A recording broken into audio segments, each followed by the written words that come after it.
있습니다. 사도행전 4장 5절에서 11절까지의 말씀입니다. 사도행전 4장 5절에서 11절까지의 말씀입니다. 제가 한 절 읽고 여러분께서 한 절 읽으시고 교독하시겠습니다. 이튿날 관리들과 장로들과 서기관들이 예루살렘에 모였는데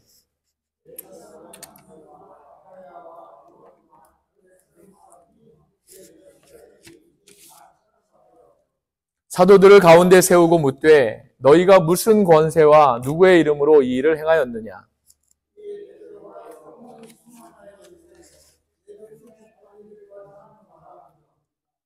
만일 병자에게 행한 착한 일에 대하여 이 사람이 어떻게 구원을 받았느냐고 오늘 우리에게 질문한다면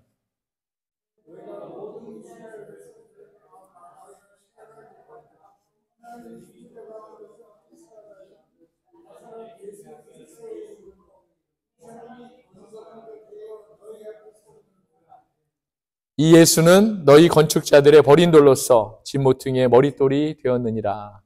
아멘. 살아계신 하나님의 말씀인 줄 믿습니다.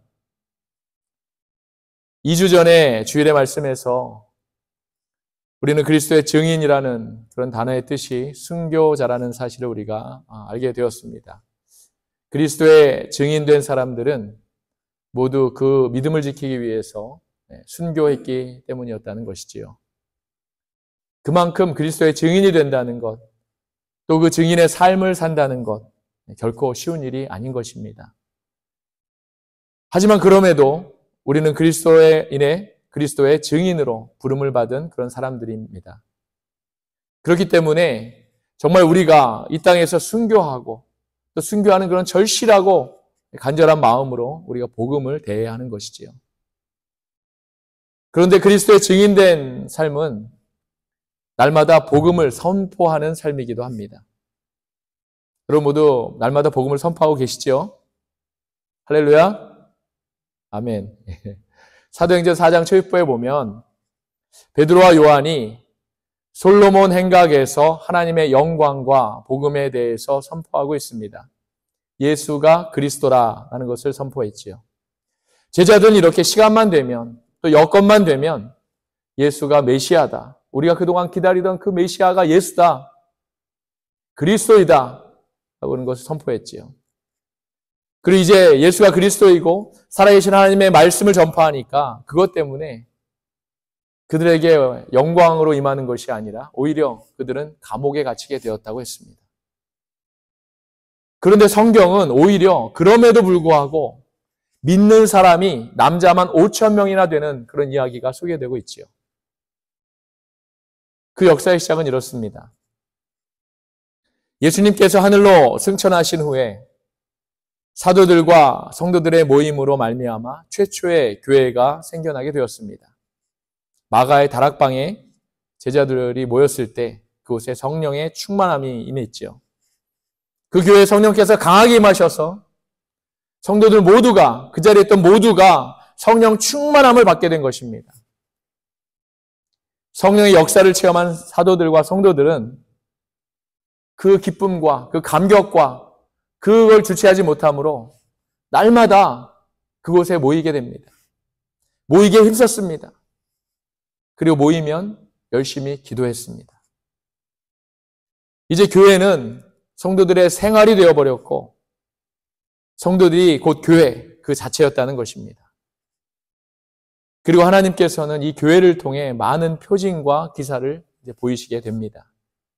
사랑하는 성도 여러분, 교회는 날마다 모여서 기도하는 곳입니다. 할렐루야! 우리에게 이러한 믿음이 있어야 합니다. 그래야 표징과 기적이 일어나는 것이지요. 저는 우리 교회가 이러한 교회가 되었으면 좋겠습니다.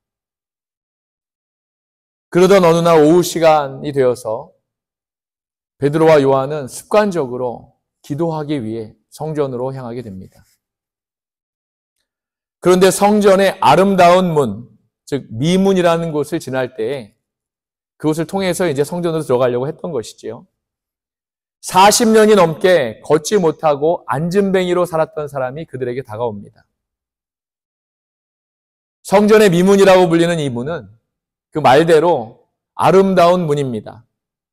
헤롯이 왕이 되고 난 후에 그가 유대인들의 마음을 얻으려고 로마의 도움을 받아서 그 문을, 또 그 문의 겉을 황금으로 덮었다고 해서 이문이라고도 하고 황금문, 즉 골든 게이트라고도 부릅니다.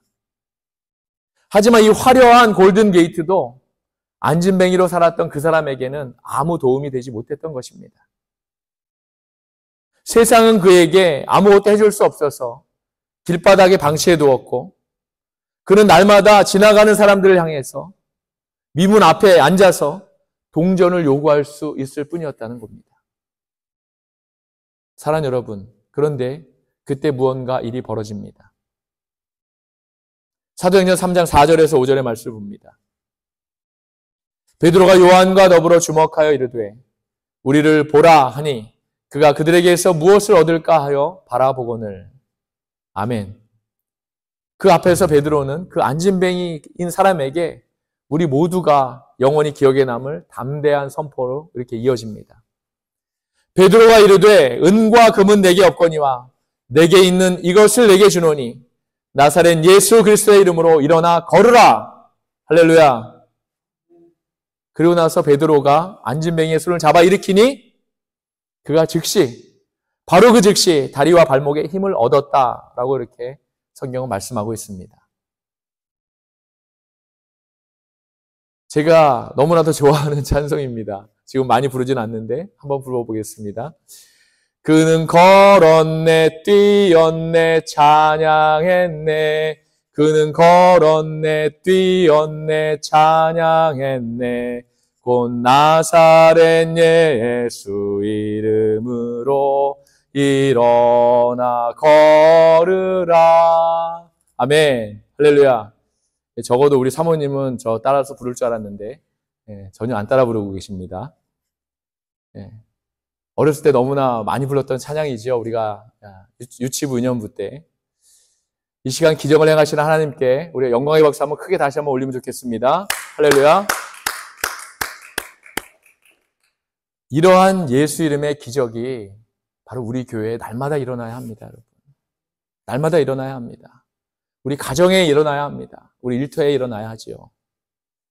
그는 걷기도 하고 뛰기도 하면서 사도들과 같이 성전으로 들어왔고 하나님을 찬양했습니다. 이런 일이 벌어지자 이것을 구경하려고 사람들이 솔로몬 행각이라는 곳으로 몰려들기 이제 시작합니다. 요즘이나 옛날이나 사람 구경하는 게 참 재밌습니다. 일주일에 한 두세 번 제 아내와 함께 집주일에 산책을 나갑니다. 그래서 저희를 마주쳐서 오는 그런 사람들을 가만히 보면 사람들의 인종, 또 스타일, 나이, 또 성별 이런 게 다 다릅니다. 어떤 사람은 계속 귀에 뭘 꽂고 통화하면서 이렇게 계속 뭐 중얼중얼거리면서 이렇게 걷는가 하면, 어떤 사람은 집에서 기르는 개와 같이 이제 뛰기도 하고 또 걷기도 하고 이런 사람들이 있지요. 또 다른 사람은 앞에 보면 이렇게 다가오면 좀 어색하지 않습니까? 그래서 인사를 제가 건넵니다. 근데 그 인사 받지도 않고 그냥 앞만 보고 계속 이렇게 또 가는 그런 사람도 있습니다. 이렇게 제각각 다른 그런 모습의 사람들을 보면서 이거 구경하는 일이 참 재밌습니다. 사랑하는 여러분, 그런데 당시의 사람들은 어땠을까요? 평생 걷지도 못하고 앉아서 구걸만 하고 있던 사람이 갑자기 일어나서 걷고 뛰고 춤추고 이런 모습이 사람들에게 얼마나 재밌고 신기한 일이었을까요? 사람들은 아마도 혼자 보기가 너무나도 아까워서 주위에 알고 있는 사람들 다 데리고 와서 구경했을 것 같습니다. 만약 요즘에 이런 기적이 일어난다면 사람들은 자신들의 스마트폰으로 다 그 현장을 다 찍어서 담았을 것이고, 그 영상은 아마도 SNS를 통해서 전 세계에 금방 퍼져나갔겠지요. 아마도 유튜브 조회수 1위를 기록했을 겁니다. 그런데 당시에도 이 이야기는 금세 대제사장인 가야바에게 전해지게 됩니다. 당시의 대제사장인 가야바는 이 이야기를 듣고 자기 장인인 안나스와 자기 가문의 모든 사람들과 서기관들, 바리새인들을 데리고 제자들에게 달려옵니다. 사람들이 많이 몰려 있다고 하니까 성전 경비대장도 무슨 사고가 난 게 아닐까 하고 급히 달려오지요. 사두개인들도 자기네가 매달아 죽인 예수가 부활했다고, 또 예수의 제자들이 그것을 또 선포하고 설교하고 다닌다는 이야기를 듣고 이걸 얼른 막아야 되겠다 싶어가지고 또 한 걸음에 달려오고 있습니다. 사랑하는 여러분, 지금 일어나고 있는 이 일이 당시에 정말 얼마나 엄청난 일인지 알고 계십니까? 천지개벽과도 같은 일입니다. 한번 함께 보시죠. 유대 지도자들이 몰려왔음에도 베드로의 설교는 구경하러 나온 사람들을 향해 계속되고 있습니다. 그는 예수가 그리스도다, 예수가 메시아다, 예수가 하나님의 아들이다, 바로 그의 선포를 멈출 수가 없었습니다. 사도행전 3장 16절과 19절을 한번 보겠습니다. 그 이름을 믿음으로 그 이름이 너희가 보고하는 이 사람을 성하게 하였나니 예수로 말미암아 난 믿음이 너희 모든 사람 앞에서 이같이 완전히 낫게 하였느니라. 19절입니다. 그러므로 너희가 회개하고 돌이켜 너희 죄 없이 함을 받으라. 이같이 하면 새롭게 되는 날이 주 앞으로부터 이를 것이요. 아멘. 베드로가 이렇게 설교하니까 그의 설교를 들었던 제사장들과 사두개인들은 그 사실에 몹시도 격분해서 그들의 정치적인 힘을 이용해서 제자들을 일단 급하게 옥에 가두었습니다. 왜냐하면 베드로가 전하는 이 말씀의 능력을 듣고 더 많은 사람이 예수를 믿는 일이 생기는 것이 너무나도 두려웠다는 것이지요. 그날은 이미 저물었고 또한 이 일은 공회에 넘겨서 신중히 종교 재판으로 다루어야 할 그런 문제였기 때문입니다.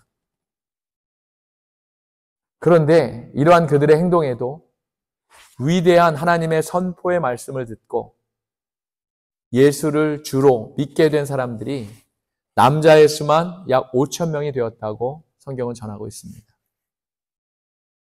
성경에서 말하는 이 5천 명, 당시로 보면요 정말 엄청난 숫자입니다, 여러분. 남자 어른만 5천 명이라면 그것에 남자만 있었을까요? 적어도 어린아이와 여자 다 있었지 않았겠습니까? 다 합하면 최소한 10,000명에서 15,000명은 되었을 것 같습니다. 하지만 최소한으로 잡아서 10,000명으로 잡아도 대단한 숫자죠. 역사학자들에 따르면 당시에 예루살렘에 사람이 거주하는 땅이 산악지역을 제외하면 약 194에이커가 된답니다. 한 에이커당 사람이 살 수 있는 지역을 계산해 보니까 당시에 예루살렘 인구를 약 4만 명 정도로 추정을 하게 되는 것이지요. 그렇게 놓고 본다면 유대인을 포함해서 예루살렘 인구의 전체의 4분의 1, 25%나 되는 그런 숫자의 사람들이 사도들의 안진뱅이를 일으킨 기적과 그 선포의 말씀을 듣고 예수님을 믿게 되었다는 그런 말씀입니다. 할렐루야. 정말 놀라운 말씀이죠, 여러분.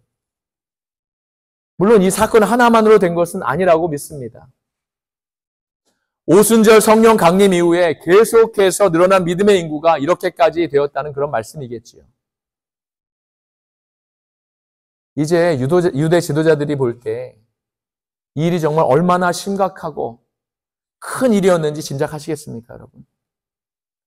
유대교 지도자들이 볼 때 이 예수를 믿는 사람들, 특히 제자들, 이런 사람들이 어떻게 보였냐면요.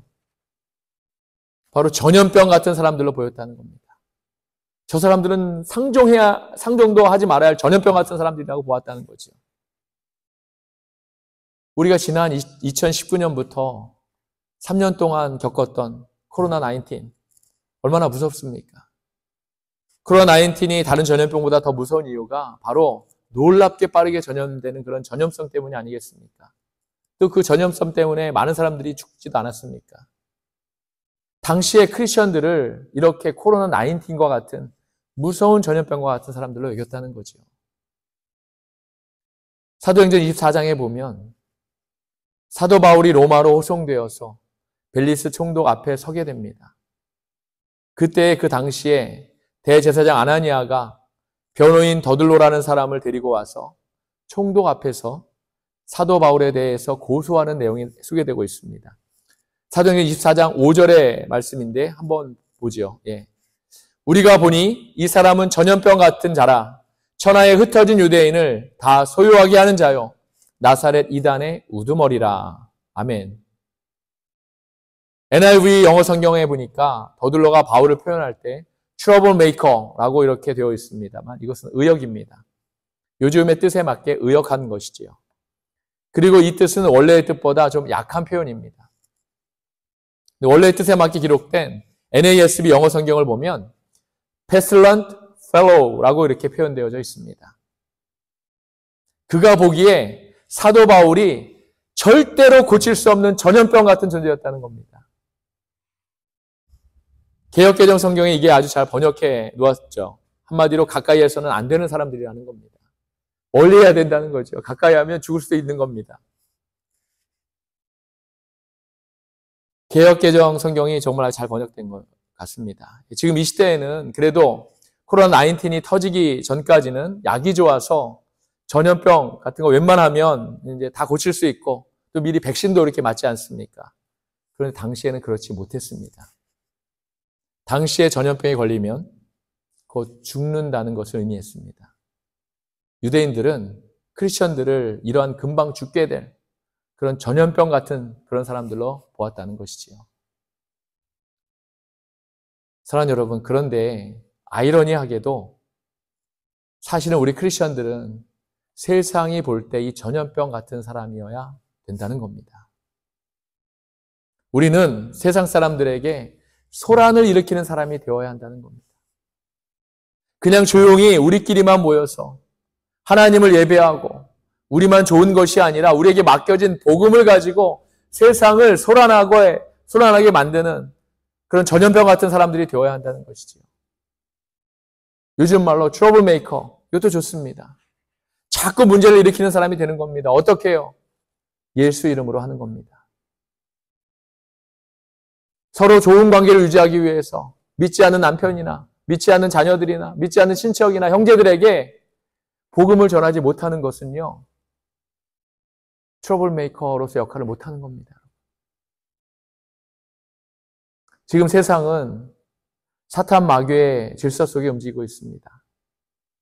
그래서 사람들은 예수 이름을 자꾸만 거부하는 겁니다. 이럴 때 우리가 전염병 같은 사람이 되어야 하는 겁니다. 저 여러분 모두 복음을 들고 전염병 같은 사람들이 되시기를 주의 이름으로 축원합니다. 할렐루야. 오늘 본문에서 이제 유대 지도자들은 베드로와 요한을 공회의 재판에 끌고 나왔습니다. 거기에는 모든 유대 지도자들과 백성들이 있었습니다. 그들은 제자들에게 묻습니다. 사도들을 가운데 세우고 묻되 너희가 무슨 권세와 누구의 이름으로 이 일을 행하였느냐? 유대 지도자들이 제자들에게 묻는 것은 두 가지입니다. 하나는 무슨 권세이고 또 다른 하나는 누구의 이름입니다. 그들이 묻고 있는 이 무슨 권세, 우리가 복음서를 읽으면서 정말 많이 보고 들어보았습니다. 바로 예전에 예수님께도 똑같이 그들이 물어봤던 그런 말씀이죠. 그런 질문이지요. 마태복음 21장 23절을 말씀에 대한 이해를 돕기 위해서 제가 한번 읽겠습니다. 예수께서 성전에 들어가 가르치실새 대제사장들과 백성의 장로들이 나와 이르되 네가 무슨 권위로 이런 일을 하느냐? 또 누가 이 권위를 주었느냐? 아멘. 이들이 예수님께도 그렇고 제자들에게도 왜 이렇게까지 물을까요, 여러분? 우리가 너희를 인정한 일이 없는데 너는 무슨 권한으로 이 일을 하느냐는 겁니다. 가르치는 것과 설교하는 것, 권세는 바로 자기들에게만 있는 것이고 그 권세는 하나님을 대신하는 자기들만의 권세인데 자기들이 알지 못하는 일들을 너희들이 뭔데, 무슨 권세로, 무슨 자격으로, 왜 하고 있느냐는 것이죠. 이렇게 그들은 지금까지 그 권세를 가지고 자기들만의 특권을 누리고 있었다는 겁니다. 이들은 백성들이 병들어 아파해도 그것은 조상들 또 너희들 자신들의 죄 때문이라고 정죄하기만 하는 사람들이었습니다. 그렇기 때문에 자기들이 알지 못하는 권세는 절대로 인정할 수 없다는 거죠. 또 그들이 묻고 있는 다른 하나, 누구의 이름입니다. 이건 역시 제자들이 행한 이 일이 잘못되었고 이 일을 인정할 수 없다는 또 다른 그런 표현인 것이지요. 유대 지도자들에게 있어서 기적을 베풀고 자신들을 보호하고 지켜줄 분은 하나님 한 분뿐입니다. 예수라는 사람은 그들에게 있어서 적어도 정신병자같이 신성모독을 했던, 십자가에 달려 죽었던 그 나약한 존재였다는 겁니다. 그런데 제자들이 예수의 이름을 선포하고 다니고, 그것도 모자라서 또한 예수의 이름으로 안진뱅이를 일으켰다는 그런 이야기를 그들이 듣게 되었던 것이지요. 그리고 더욱더 자신들이 인정할 수 없는 말들은 그 예수가 그리스도이고 메시아이고 하나님의 아들이고 그 일이 구약에 쓰여진 일들을 이루게 하시려는 하나님의 계획하심이었다는 그런 말들을 떠들고 다니는 그런 제자들이었던 겁니다. 그래서 유대 지도자들은 너희가 누구의 이름으로 일을 하느냐 이렇게 질문하는 거지요. 본문을 읽으면서 놀라게 되는 것은 그 다음에 선포되어지는 베드로의 선포입니다. 오늘 본문의 8절에서 10절을 다시 한번 보겠습니다. 이에 베드로가 성령이 충만하여 이르되 백성의 관리들과 장로들아 만일 병자에게 행한 착한 일에 대하여 이 사람이 어떻게 구원을 받았느냐고 오늘 우리에게 질문한다면 너희와 모든 이스라엘 백성들은 알라. 너희가 십자가에 못 박고 하나님이 죽은 자 가운데서 살리신 나사렛 예수 그리스도의 이름으로 이 사람이 건강하게 되어 너희 앞에 섰느니라. 할렐루야. 베드로가 선포하고 있습니다. 여러분, 바로 예수님 때문입니다. 당신들이 못 박아 죽인 예수의 이름으로 그 사람이 일으키게 된 것입니다. 그리고 그 예수는 하나님이 죽은 자 가운데서 다시 살리셨습니다. 할렐루야. 사랑하는 여러분, 그렇게 겁이 많던 주님을 3번이나 부인했었던 베드로가 이와 같을 수 있을까요? 놀랍지 않습니까? 그런데 그 이유를 성경은 8절 초입에 이렇게 밝히고 있습니다. 바로 그가 성령이 충만했기 때문이라는 겁니다. 할렐루야. 이 말을 꼭 기억하시기 바랍니다. 성령이 충만해야 되는 겁니다. 성령이 충만할 때 우리가 말할 수 있게 되는 겁니다. 선포할 수 있게 되는 것이지요. 성령이 충만할 때 또한 우리가 이렇게 담대할 수 있는 것입니다. 사랑하는 여러분, 저와 여러분은 그냥 보통 사람에 지나지 않습니다. 그 이상 그 이하도 아닙니다. 조그만 일에 마음이 상하기도 하고요. 나와 생각이 맞지 않으면 버럭 화를 내기도 합니다. 제가 올해 53살인데 되었는데도 가끔씩 제 자신의 나약함과 부족함과 이기심 때문에 제 자신에게 실망할 때가 얼마나 많은지 모릅니다. 그래서 나중에 제가 60이 되고 70이 되고 죽을 때까지도 쉽게 변하지 않을 겁니다. 많은 순간 죄의 유혹에 쉽게 넘어가기도 하고요. 때로는 죄를 짓고도 깨닫지 못할 때가 너무나도 많습니다. 여러분은 어떠신가요?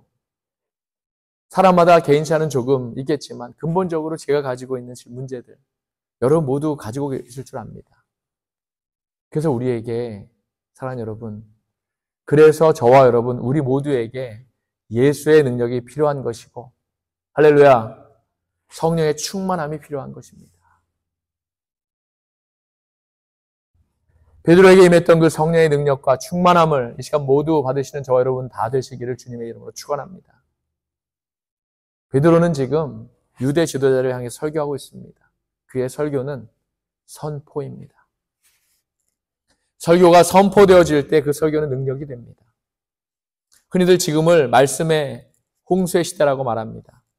특별히 팬데믹이 시작되고 그 이후부터 영상으로 예배를 드리는 교회가 많아져서 인터넷에서 우리가 더 많은 말씀을 들을 수 있습니다. 그 사람들은 조금이라도 좋은 말씀을 듣기 위해서 인터넷을 찾는 것 같습니다.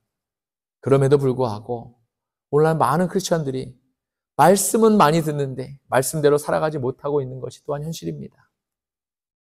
지금 많은 목회자들이 한국교회의 위기를 이야기하고 있습니다. 고소고발이 교회 안에 버젓이 일어나고 부부간에 이혼하는 일도 성도들 안에서 비일비재합니다. 코로나 이후에 교회들의 이기적인 모습이 세상의 비난거리가 되고 있습니다. 거기에 더불어서 세상에서 행해지는 많은 불법들과 문제들이 교회 안에서도 행해지고 있습니다. 이민교회라서 다를 바 없습니다. 사랑하는 여러분, 이 말은 교회 안에서 실제로 말씀의 능력이 나타나지 않고 있다는 말이기도 한 것입니다. 이렇게 넘치는 설교 안에서도 그 말씀이 능력을 이루어가고 있는 이유는 바로 설교가 하나님의 말씀으로서 제대로 선포되어지지 않고 제대로 워킹하지 않는다는 그러한 이야기이기도 합니다, 여러분. 설교가 프로클레임 되어야 함에도 불구하고 인포메이션 정도밖에 되지 않기 때문입니다. 선포되는 설교는 대부분 좋은 내용보다는 우리를 불편하게 하는 내용들이 많습니다. 하지만 정보를 주는 정도의 설교는 좋은 말만 할 수 있고 세상의 정보, 지식의 정보, 그리고 긍정적인 생각을 줄 수 있습니다. 한마디로 듣기 좋은 설교이죠. 사랑하는 여러분, 미안하지만 이것은 선포는 아닙니다. 예수를 이야기하고 있지만 회개와 결단을 이야기하고 있지 않습니다. 예수님의 사랑을 이야기하고 있지만 고난과 변화를 이야기하지 않습니다. 천국을 이야기하고 있지만 지옥을 설교하지 않지요. 예수를 알고 믿고 받아들이는 것으로 그쳐서는 안 되는 것입니다. 우리의 믿음이 거기에서 끝난다면 하나님께서 우리에게 맡겨진 사명, 복음의 사명, 복음 선포의 사명, 어떻게 무슨 힘으로 우리가 감당할 수 있겠습니까? 다른 사람이 나 대신하면 될까요, 여러분? 나는 목사도 아니고 그냥 성도니까 괜찮을까요? 지금 강단에서 선포보다는 정보를 제공하는 교회가 많다는 것은 성도들이 그러한 교회가 좋아서 많이 몰리기 때문입니다. 지옥과 사탄, 마귀 이야기하면 무식한 목사, 나분한 교회, 사랑과 역사나 간증, 세상에 좋은 이야기하면 유식한 목사, 좋은 교회, 이렇게 인식되고 있기 때문이 아닐까요, 여러분? 우리는 좋은 이야기 들으려고 예배에 나온 것이 아닙니다. 찬양의 은혜 받으려고 교회에 나온 것이 아닙니다. 그거 아닙니다, 여러분. 강단에서 선포되는 살아계신 하나님의 말씀을 우리가 듣기 위해서, 그 말씀을 듣고 결단하기 위해서, 그 결단함으로 순종하고 변화받기 위해서. 그렇기 때문에 오늘 날씨 너무나 좋지요. 다른 사람들 좋은 날씨에 놀러 나가고 해도 우리는 꾸역꾸역 살아계신 하나님을 만나러 오는 겁니다. 말씀을 들으러 오는 거죠. 그 말씀 듣고 변화받아서 회개하고 죄 씻음 받아 그 말씀대로 살기 위해 우리가 예배 자리에 나오는 겁니다. 성경은 우리가 죽은 후에 우리가 받을 심판에 대해서 분명히 말씀하고 있습니다. 우리가 회개하지 않고 죄 씻음 받지 않으면 우리는 심각한 상황에 직면할 수밖에 없게 되는 겁니다. 요한계시록을 보면 거기에 대해 잘 나와 있습니다. 계시록 20장 11절에서 13절까지의 말씀을 보겠습니다. 또 내가 크고 흰 보좌와 그 위에 앉으신 이를 보니 땅과 하늘이 그 앞에서 피하여 간데 없더라. 또 내가 보니 죽은 자들이 큰 자나 작은 자나 그 보좌 앞에 서 있는데 책들이 펴 있고 또 다른 책이 펴졌으니 곧 생명책이라. 죽은 자들이 자기 행위를 따라 책들에 기록된 대로 심판을 받으니 바다가 그 가운데에서 죽은 자들을 내주고 또 사망과 음부도 그 가운데에서 죽은 자들을 내주매 각 사람이 자기의 행위대로 심판을 받고. 아멘. 여기에서 말씀하는 행위는 믿음의 행위를 말합니다. 바로 순종의 삶을 말하는 것이지요. 예수를 주로 고백하고 믿었느냐 안 믿었느냐 하는 문제뿐만이 아니라 그 믿은 대로 행동하고 살았는가를 보게 되는 겁니다. 좋은 일 많이 하고 얼마나 많은 구제를 했는가의 그 도덕적 문제가 아니라 얼마나 자기 자신을 주님께 내려놓고 진심으로 회개하고 죄 씻음을 받고 주님께로 돌이켰느냐의 행위를 또 했는가의 믿음과 신앙의 문제입니다. 사랑하는 여러분, 기독교는 지식의 종교가 아닙니다. 정보의 종교도 아닙니다. 살아계신 하나님의 말씀이고 그 말씀이 선포되는 그러한 자리가 바로 이 자리이고 바로 교회 공동체입니다. 계속해서 20장 14절에 15절에는 이렇게 말씀합니다. 사망과 음부도 불못에 던져지니 이것은 둘째 사망 곧 불못이라.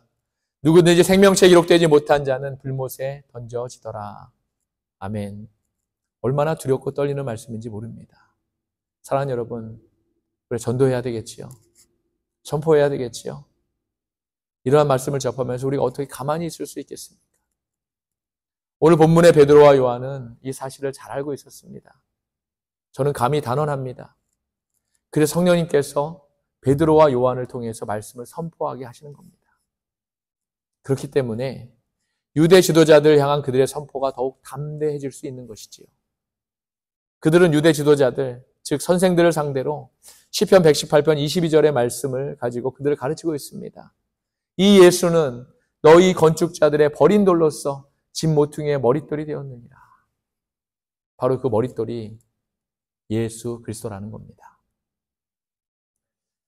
말씀을 마칩니다. 사랑하는 여러분, 세상은 예수님이 필요 없다고 예수님을 집 밖에 내다 버렸습니다. 아니, 예수님이 방해된다고 십자가에 매달아 죽였지요. 하지만 예수님께서는 머릿돌이 되셔서 우리에게 다시 찾아오셨습니다. 우리가 아무리 그분을 핍박하고 죽였어도 그분은 머릿돌로 우리에게 다시 오신 것입니다. 그러면 우리가 어떻게 해야 되겠습니까? 받아들여야죠. 겸손히 받아들여야죠, 여러분. 우리는 그분이 우리의 머릿돌이라는 것을 받아들이고 그분께 우리의 모든 것을 드려야 되겠습니다. 여러분은 하루에 얼마나 많은 복음의 선포를 하고 계십니까? 자기 자신에게 하는 믿음의 고백, 그것이 바로 복음의 선포입니다. 아이들에게 하는 축복의 말, 그것도 역시 선포입니다. 가까운 믿지 않는 가족들에게 때를 얻든지 못 얻든지 계속해서 전하는 복음의 메시지, 그들이 받아들이던 그렇지 않던 그건 역시 귀중한 선포입니다. 우리가 선포하면, 입술을 열어서 담대히 선포하면 그 다음부터는 성령님의 일입니다. 우리는 선포를 멈출 수 없습니다. 그 영혼을 생각할 때. 그리고 그 믿음의 선포는 우리의 삶에서 나타나야 하는 겁니다. 바로 우리가 그리스도의 증인된 삶을 살아가는 것이지요. 사랑하는 여러분, 증인의 삶은 성령과 동행하는 삶입니다. 성령이 이끄시는 삶입니다. 성령이 충만한 삶입니다. 할렐루야. 저는 우리 교회에 복음의 선포가 항상 끊이지 않고 성령이 주인이신 교회가 되기를 원합니다. 여러분 모두 성령이 이끄시는 삶을 살겠다는 그런 믿음의 고백을 선포함으로 예수 그리스도의 증인된 삶을 살아가시겠다는 결단을 하시는 이 시간 되시기를 부활하신 예수 그리스도의 이름으로 간절히 축원합니다. 아멘. 기도하시겠습니다.